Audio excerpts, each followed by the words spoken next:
with the 3rd through 5th graders, you can get a really good deep discussion going with them and kind of pick their brains because they're starting to form their own opinions. I also love the kindergarten through 2nd grade because they are so excited to be there.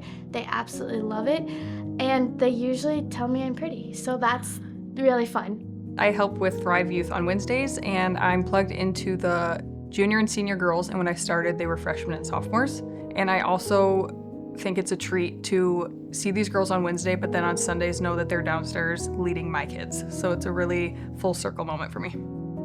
Getting my daughter and I out of the house in time to make it to the first service because that's a priority. That's sometimes the hardest part. Once I get downstairs and I'm with the kids, that's fun. And even if they ask a hard question, even if they come to me with all their problems, I can do that. But sometimes getting my daughter and I, she's 3.5, teenager.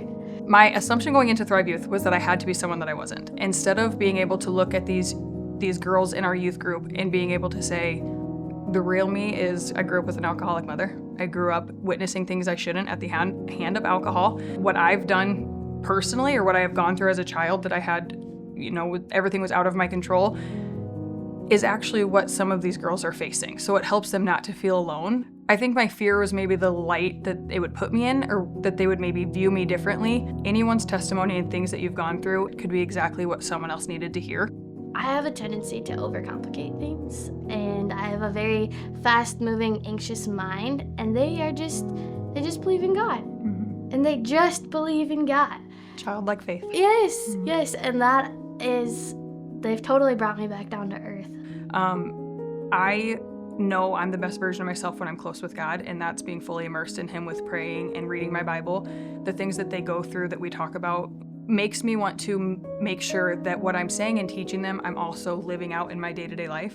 But it makes me cling to God more to be the best leader, to be able to pour into them. Having our girls trust and enjoy Sherry and I enough to reach out to us any day of the week, because we're not just here for Wednesdays. We want to pour into them and we want to love on them and we want to pray over them any day of the week.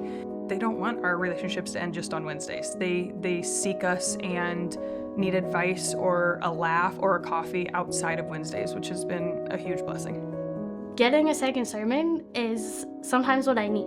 It's just the basics, coming back to the basics and hearing what they're hearing. Just kind of nailing that in I love it. Pastor Riley's the same way. I always say it's such a blessing that I get a Sunday sermon and a Wednesday sermon. One, it's awesome to have two things in a week. Yes. Like that really helps like my faith grow with God too. But the way Riley preaches to our youth is so good, and he makes it so relatable, but he also isn't scared to talk about topics that are, whoa, that's what we're talking about. And he does it with grace, and he does it so well. And I am super blessed to get 2 sermons a week. It's a complete joy. And I would also want to thank Sherry and the girls for allowing me to step in 3 years ago. I've been welcomed with open arms, and I'm thankful for the experience, and it has been a joy. Kids ministry is the highlight of my week. I just really feel like God has placed me in this position for a reason. I love seeing the kids.